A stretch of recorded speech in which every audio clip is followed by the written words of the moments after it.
آپ اظہار گناہ کرتے ہیں نا تو سامنے والا بھی دلیر ہوتا ہے، کہتا ہے اس نے کیا میں کر لوں گا تو پھر کیا ہوا۔ ہمارے علماء نے لکھا ہے کسی کی نماز قضا ہو جائے تو کسی کو بتائے نہ، قضا پڑھ ڈالے، اس کا جگہ جگہ ذکر نہ کرے۔ جب آپ کہیں گے نا میری قضا ہو گئی تو آپ کے ساتھ رہنے والا بچہ دوست سمجھے گا یار اس کی قضا ہو گئی یا تو میری بھی ہو جائے گی تو کیا ہوگا۔ گناہ کرنا بھی گناہ ہے اور گناہ کا اظہار بھی گناہ ہے۔ بعض اوقات لوگ ایک طرف توجہ کر کے ایک طرف سے غافل ہو جاتے ہیں، نہ توجہ ہمہ پہلو رکھنی ہے۔ ہمارے ذمے جتنے بھی حقوق ہیں ان سب پر توجہ، ہر چیز کا خیال، ایسا نہ ہو کہ عبادت کرتے رہ جائیں اور حقوق العباد ہم سے چھوٹ جائیں، اور حقوق العباد اتنے زیادہ ادا کریں۔ صاحب مجھے کہنے لگے ایک دفعہ بڑے وثوق کے ساتھ کہنے لگے جی معاذ اللہ سما نہیں جی ٹائم ملتا پھر نماز دا کی کریے، روزی کمانا بھی تو عبادت ہے نا۔ تو میں نے کہا آپ نے عبادت کرنا ایک حصہ قبول کیا ہے، آپ نے کل عبادت نہیں قبول کی۔ عبادت کل ہے ہمہ پہلو، ایک حصہ آپ قبول کر کے نکل گئے اور باقی آپ نے چھوڑ دی۔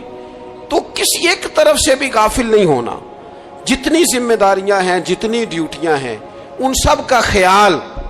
اور جو بڑا آدمی ہوتا ہے، بڑا گھر میں بڑا ہو، قبیلے میں بڑا ہو، علاقے میں بڑا ہو، ادارے میں بڑا ہو، کلاس میں بڑا ہو، جو بڑا ہے اس کی تو ساری آنکھیں کھلی ہوئی ہونی چاہیے، ایک ایک پر اس کی نظر ہونی چاہیے کہ میری کہاں ضرورت ہے، کہاں مجھے اشک شوئی کرنی ہے، کس کے ساتھ میں نے کس طرح محبت کا رویہ رکھنا ہے، غافل نہ بنے۔ اچھا جی اب کیسے پتہ چلے گا کہ ہم غافل ہیں؟ یہ کیسے پتہ چلے گا؟ آپ کسی بندے سے بھی پوچھ لیں حالات کیا ہیں تو کہتا ہے اللہ کا شکر ہے کبھی کسی کا دل نہیں دکھایا، اللہ کا شکر ہے جی زمانہ ہو گیا پانچوں نمازیں پڑھتا، اللہ کا شکر ہے جی۔ کیسے پتہ چلے گا غافل ہے؟ پہلی علامت ہمارے علماء اور صوفیاء نے غافل بندے کی لکھی ہے۔ اس آئینے میں میں نے اور آپ نے اپنا آپ دیکھنا ہے۔ غافل بندے کی پہلی علامت یہ ہوتی ہے کہ وہ دنیاوی کاموں میں چست ہوتا ہے اور اللہ اور اس کے رسول کی فرما برداری میں سست ہوتا ہے۔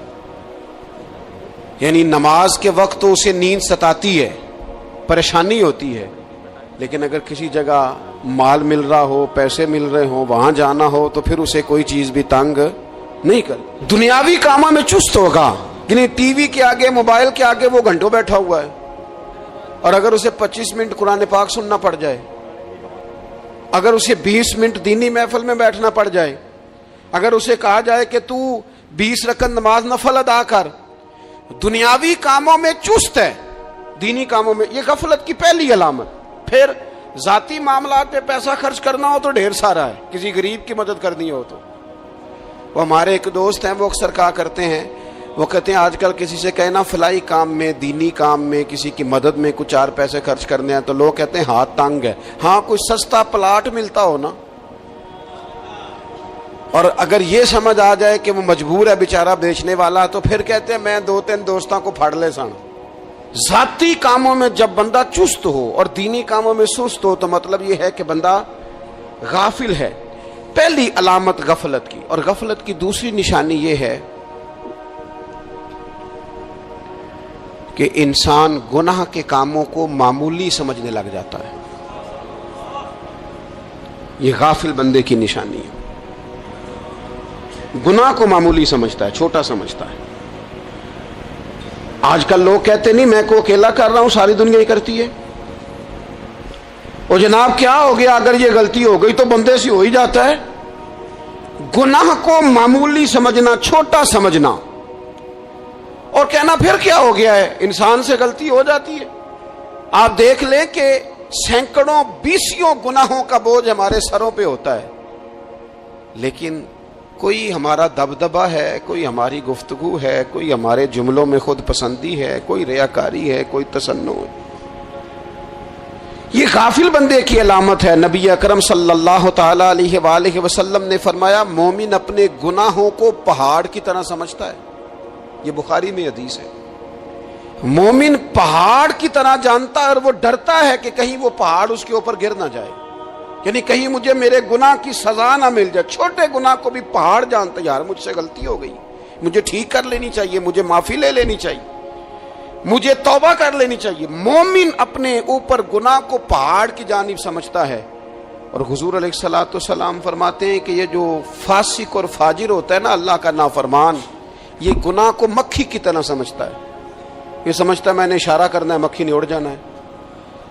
مومن کی علامت یہ ہے کہ وہ پہاڑ جانتا ہے اگر غلطی ہو جائے تو پہاڑ.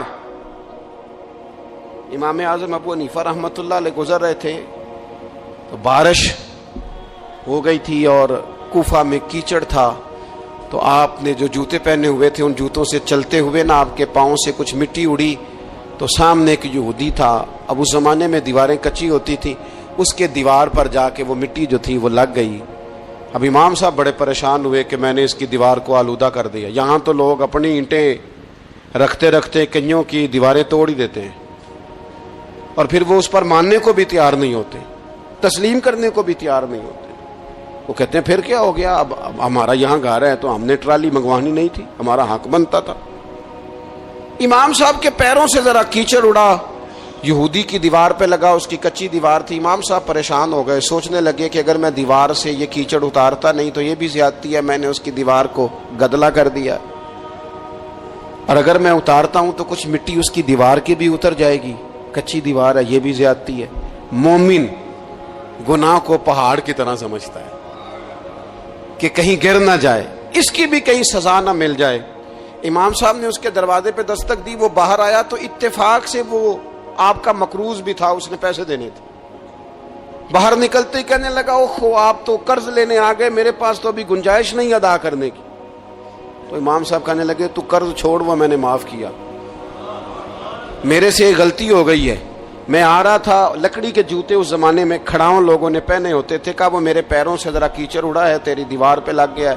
اب میں بڑی دیر سے کھڑا سوچ رہا ہوں کہ اگر میں تیری دیوار صاف نہ کروں تو میں نے یہ میلی کر دی، گدلی کر دی، یہ بھی بات درست نہیں ہے، زیادتی. اور اگر میں اسے صاف کرتا ہوں کچی دیوار سے کچھ مٹی اتر جائے گی تو یہ بھی زیادتی ہے. اب تو بتا میں کیا کروں. تو بے موسمہ پھل تھا نا یہ، تو بے موسمہ پھل دیکھ کے بندہ حیران ہو جاتا ہے. جو باتیں روٹین میں نہ ہو رہی ہوں وہ ذرا انوکھی لگتی ہے، بندہ حیران ہو گیا. غور سے امام صاحب کا چہرہ دیکھنے لگا، غور سے چہرہ دیکھنے لگا. اور پھر تھوڑی دیر سوچنے کے بعد کہنے لگا حضور پہلے میں نے دین اسلام کے بارے میں پڑھا اور سنا تھا، آج میں نے دین دیکھا ہے. پہلے میں نے سنا تھا کہ دین اسلام اس طرح کا ہے، آج میں نے دین. ہم نہ پوری دنیا کے کافروں کو دین سنانا چاہتے ہیں، دکھانا نہیں چاہتے. ہم نیک نظر آنا چاہتے ہیں، نیک بننا نہیں چاہتے. ہم نیک نظر آنا چاہتے. نتیجہ کیا نکلتا ہے کہ کچھ عرصے کے بعد پتہ چل جاتا ہے بندہ کس لیول کا نیک ہے، کیا معیار ہے اس کی نیکیوں کا. کہنے لگا حضور پہلے میں نے دین سنا تھا، آج دیکھا ہے. آپ وہ مٹی کی دیوار پر جو کیچڑ لگ گیا ہے، دیوار کو بعد میں صاف کیجئے گا، پہلے کلمہ پڑھائیں تاکہ میرے اندر کا کفر صاف ہو جائے، مجھے مسلمان کر دیں. تو غافل آدمی جو ہوتا ہے نا وہ پھر تیسری بات، جب بندہ بہت زیادہ غافل ہو جاتا ہے پھر اعلانیہ گناہ کرنے لگتا ہے. ایک گناہ پھر اس کا اظہار گناہ. ایک بندہ حدیث پاک میں آتا ہے، ایک بندہ رات کو کوئی غلطی کرتا ہے، اللہ تعالیٰ اس پہ پردہ ڈال دیتا ہے، لیکن وہ سویرے خود لوگوں کو بتاتا پھرتا ہے میں نے یہ کیا، میں نے یہ کیا. جب آپ اظہار گناہ کرتے ہیں نا تو سامنے والا بھی دلیر ہوتا ہے، کہتا ہے اس نے کیا میں کر لوں گا تو پھر کیا ہوا. ہمارے علماء نے لکھا ہے کسی کی نماز قضا ہو جائے تو کسی کو بتائے نہ، قضا پڑھ ڈالے، اس کا جگہ جگہ ذکر نہ کرے. جب آپ کہیں گے نا میری قضا ہو گئی تو آپ کے ساتھ رہنے والا بچہ دوست سمجھے گا یار اس کی قضا ہو گئی یا تو میری بھی ہو جائے گی تو کیا ہوگا. گناہ کرنا بھی گناہ ہے اور گناہ کا اظہار بھی گناہ ہے. نبی اکرم صلی اللہ تعالی علیہ وآلہ وسلم نے ارشاد فرمایا میری ساری امت کو معافی مل جائے گی سوائے ان لوگوں کے جو اعلانیہ گناہ کرتے ہیں. یہ بخاری مسلم دونوں میں حدیث موجود ہے.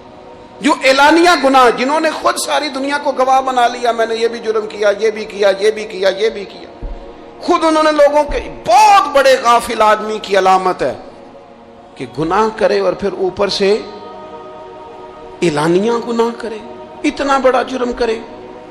پھر چوتھی علامت اگر ہم دیکھنا چاہیں کہ ہم غافل تو نہیں، تو غافل بندے کی چوتھی علامت یہ ہوتی ہے کہ وہ فضول کاموں میں وقت بڑا ضائع کرتا ہے۔ فضولیات میں ادھر بیٹھے ہیں ادھر بیٹھے ہیں، یہاں گپ شپ ہو رہی ہے، وہاں موبائل دیکھا جا رہا ہے، پھر کچھ ٹائم ملا ہے تو پھر کہیں دور دراز کسی ہوٹل پہ کھانا کھانے چلے گئے، پھر کچھ ٹائم ملا تو چلو نکلتے ہیں ذرا کوئی ہفتہ سیر کر آتے ہیں، یہاں گپ شپ ہے، فلاں کو ڈسکس کر لیتے ہیں، فلاں کے بارے میں بات کر لیتے ہیں، سیاسی تبصرے کر لیتے ہیں، یہ تھوڑی گفتگو ہو جاتی، چلے محلے داروں پہ تبصرہ شروع کرتے ہیں، کون روٹی زیادہ کھا رہا ہے اور کس کے پاس پیسے زیادہ آ گئے، چلو جا کے پتہ کرتے ہیں۔ حالانکہ یہ پتہ نہیں کرنا چاہیے تھا، پتہ تو اس کا کرنا چاہیے تھا جو بیچارہ کل سے بھوکا ہے، خبر تو اس کی رکھنی چاہیے تھی جس بیچارے کے گھر میں بچوں کے لیے پہننے کو کپڑے موجود نہیں ہیں، اس پر تبصرہ یہ کرتے ہیں کہ یہ محنت کیوں نہیں کرتے، اور اگر کسی پر اللہ عطا کر دے پھر حساب ضرور لگاتے ہیں کہ ذرا معلومات کرو یہ اتنی جلدی آگے کیسے نکل گئے۔ غافل بندے کی علامت ہے وقت کا ضائع کرنا اور فضول کاموں میں ضائع کرنا اور بلا وجہ ضائع، اور ایسے سوالات کرنا جن کی ضرورت ہی کوئی نہیں، بالکل ضرورت ہی نہیں، کوئی مطلب ہی نہیں، لیکن ہم لوگ وقت ضائع، یہ غفلت کی علامت۔ غفلت اللہ والوں کی علامت کیا تھی؟ ایک بات انہوں نے زندگی میں لے لی، سیکھ لی، پھر ساری زندگی اسی پہ گزار دی۔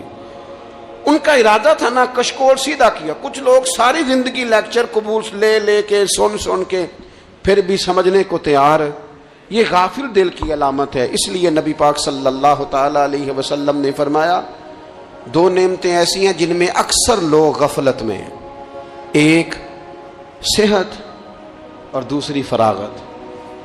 لوگ بلا وجہ وقت ضائع کرتے ہیں۔ اللہ نے صحت دی ہے، کسی خیر کے کام میں لگائیں۔ اگر آپ کے پاس فارغ وقت ہے تو قرآن پاک کو یاد کریں، ترجمہ اور تفسیر سے پڑھیں، محبوب پاک علیہ السلام کی احادیث کو یاد کریں، اللہ والوں کی باتیں سنیں۔ وقت ملے تو عبادات میں لگائیں، نوافل میں لگائیں، تلاوت میں لگائیں، ذکر اذکار میں لگائیں، اور پھر اللہ مزید توفیق عطا کرے تو کسی کے بھلے میں وقت لگائیں، گلی سے کوئی کانٹا اٹھائیں، کوئی روڑا اٹھائیں، کوئی کسی کی مدد کریں۔ لیکن یہ غافل ہونے کی علامت ہے کہ اپنے وقت کو ضائع کرنا۔ اور پھر اسی طرح غفلت کی پانچویں علامت یہ ہے کہ اگر بندے کو دنیا سے پورا پیار ہو جائے، یعنی شب قدر میں بھی آ کے کہتا ہے یا اللہ کبھی پیسے دے دینا، شب برات والے دن بھی کہتا ہے کہ مالک اگر کبھی کوئی ایسا سبب لگ جائے نا، یعنی بیت اللہ شریف کے سامنے کھڑے ہو کے بھی اگر اس نے مال ہی مانگنا ہے وہاں بھی اس نے یہی سوال کرنا ہے، حب پہ دنیا اتنی غالب آ جائے، تو یہ غافل ہونے کی علامت۔ دنیا ضرورت ہے، مقصد نہیں ہے، دنیا کی حاجت ہے، مقصد نہیں ہے، یہ مقصود نہیں۔ اور جب لوگ فقط دنیا کے مال کو، دولت کو، نبی پاک علیہ السلام نے فرمایا وہ لعنتی ہے جو درہم اور دینار کا بندہ بن گیا ہے، پیسوں کا بندہ بن گیا ہے، مل جائے تو خوش ہوتا ہے، نہ ملے تو تکلیف میں آ جاتا ہے۔ یہ غافل بندے کی علامت۔ مومن تو وہ ہوتا ہے کہ دولت رزق حلال ضرور کماتا ہے تاکہ کسی کے آگے ہاتھ نہ پھیلانا پڑے، کوشش ضرور کرتا ہے، پر دنیا کو جیب میں جگہ دیتا ہے، دل میں نہیں دیتا۔ اس کی جگہ جہاں ہے اسے وہاں رکھتا ہے، اسے دل میں جگہ، دل تو ایک ہے، اس میں رب و رسول کو بسائیں گے یا کسی اور کو بسائیں گے؟ تو حب دنیا یہ غافل ہونے کی بہت بڑی علامت ہے۔ پھر اسی طرح جو بندہ رب کریم کو جانتا نہیں نا وہ بھی غافل ہو جاتا ہے۔ ایک تو جو یہ نہیں نہ جانتا کہ رب کریم سزا دے گا، وہ مجھے دیکھ رہا ہے، اسے نہ اونگ آتی ہے نہ نیند آتی ہے، جو اس کی معرفت نہیں رکھتا کہ میرا رب ہر وقت مجھے دیکھ رہا ہے، وہ بھی غافل ہو جاتا ہے۔ جسے پتہ ہونا کہ مجھے دیکھ رہا ہے وہ غافل نہیں ہوتا۔ اور جو یہ سمجھ لیتا ہے نا کہ شاید معاذ اللہ ثم، اس یقین کو پکا نہیں کرتا، وہ غافل ہو جاتا ہے۔ اور ایک جو یہ نہیں نہ جانتا کہ رب مہربان کتنا ہے، وہ بھی غافل ہو جاتا ہے۔ مجھے بتائیے سب سے زیادہ تو بندہ اس کے دروازے پہ جاتا ہے نا جو سب سے زیادہ مہربانی کرنے والا ہو، اس دروازے سے بندہ اٹھتا ہی نہیں۔ تو جس کو یہ یقین ہو جائے نا سب سے زیادہ کرم فرمانے والی ذات اللہ رسول کی ہے، وہ کبھی رب رسول سے غافل نہیں ہوتا، وہ کبھی اللہ رسول کا دروازہ چھوڑ کے نہیں جاتا، وہ کبھی کسی اور جگہ جا کے پناہ تلاش نہیں کرتا۔ جسے پتہ چل جائے نا وہ کریم کتنا ہے، مہربان کتنا ہے۔ ملا رومی رحمت اللہ علیہ فرماتے ہیں بہت بڑا مجرم تھا ایک بندہ، بہت بڑا گناہگار تھا، بت کو پوجتا تھا، تھک گیا، ساری رات بت کے سامنے کھڑا تھا، معاذ اللہ یا صنم یا صنم یا صنم کہتے، تھک گیا، نیند آ گئی، اونگ آ گئی۔ جب پوری طرح نیند آ گئی اور دماغ پہ نیند قبضہ کرنے لگی تو اس کے منہ سے نکل گیا، صنم صنم کہہ رہا تھا نا، نکل گیا یا صمد، او بے نیاز مالک۔ رب کریم نے فرشتوں سے فرمایا دوڑ کے جاؤ، جو کہتا ہے اسے دے دو۔ فرشتے کہنے لگے مالک تو بت کو پکار رہا تھا، اس نے تو غلطی سے نام لیا ہے، فرمایا مجھے نہیں پتا، لیکن دیکھو نا اس نے مجھے پکارا تو ہے نا، کتنی دیر سے جھوٹے کو پکار رہا تھا، اس کا معاملہ حل نہیں ہوا، اب اگر سچے کو پکارنے پہ بھی حل نہ ہوا تو فرق کیا رہ جائے گا؟ دے دو جو مانگتا ہے، دے دو۔ میرے دوست گر پتہ چل جائے وہ کریم کتنا ہے، وہ مہربان کتنا ہے۔ میرے رسول پاک علیہ الصلوۃ والسلام نے تو فرمایا تیری آنکھ سے اگر اس کے خوف سے اتنا آنسو بھی نکل گیا جتنا مچھر کا پر ہوتا ہے، تو جس طرح بھینس کے تھنوں سے نکلا ہوا دودھ واپس تھنوں میں نہیں نہ جاتا، جو اتنا بھی روئے نہ روئے اللہ کے خوف سے، وہ بندہ دوزخ میں نہیں جائے گا۔ تھوڑی دیر کے لیے ڈر جائے اپنے رب سے، آئے تو صحیح۔ عدم معرفت غفلت پیدا کرتی ہے، تو آ تو صحیح، وہ تو کریم ہی بڑا ہے، وہ تو مہربان ہی بڑا ہے۔ حضرت زنیرہ رضی اللہ تعالی عنہ حضور کی صحابیاں ہیں۔ ایام جو مکے کے تھے مسلمانوں پر بڑی آزمائش کے تھے، انہیں بڑا مارا کفار نے، اتنا مارا کہ ان کی بینائی چلی گئی، نظر آنا بند ہو گیا۔ کافروں کی عورتوں نے تانا دیا کہ تو نے ہمارے بت چھوڑے ہیں نا، تو دیکھنا تیری بینائی چلی گئی۔ تو جناب زنیرہ اللہ پہ بھروسہ، توکل، معرفت الہی کا جذبہ، اٹھ کے کھڑی ہو کہنے لگی چپ کرو، تمہارے جھوٹے بت کیا کر سکتے ہیں، میرا رب چاہے تو صبح جب میں اٹھوں تو میری آنکھیں روشن ہو، اگر کریم کرم کر دے۔ لوگ کہتے ہیں واقعی ایسا ہوا، جب وہ سویرے اٹھی تو اللہ نے ان کی روشنی واپس کر دی تھی۔ تجھے پتہ چل جانا وہ مہربان کتنا ہے۔ وہ ایک بزرگ تھے تو ان سے کسی نے کہہ دیا کہ اگر آپ کا حساب آپ کے ماں باپ کے ذمہ ہو جائے تو پھر کیسا، پوچھنے کے لیے قیامت میں اگر ماں باپ حساب لیں تو پھر کیسا۔ تو بڑے سیانے لوگ تھے جو دل والے تھے، کہنے لگے نہیں، رب کریم ہی ٹھیک ہے، اس لیے کہ وہ ماں باپ سے کہیں بڑھ کر پیار کرنے والا ہے۔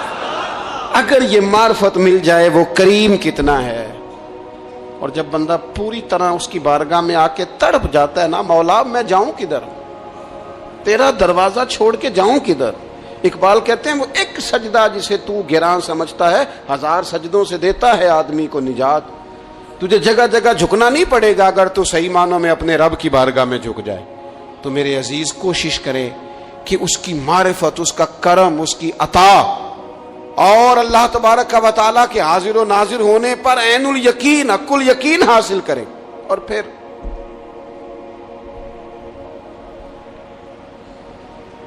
آٹھویں بات یہ ہے کہ غافل لوگوں کی صحبت بھی بندے کو غافل کر دیتی ہے۔ غافلوں کی صحبت میں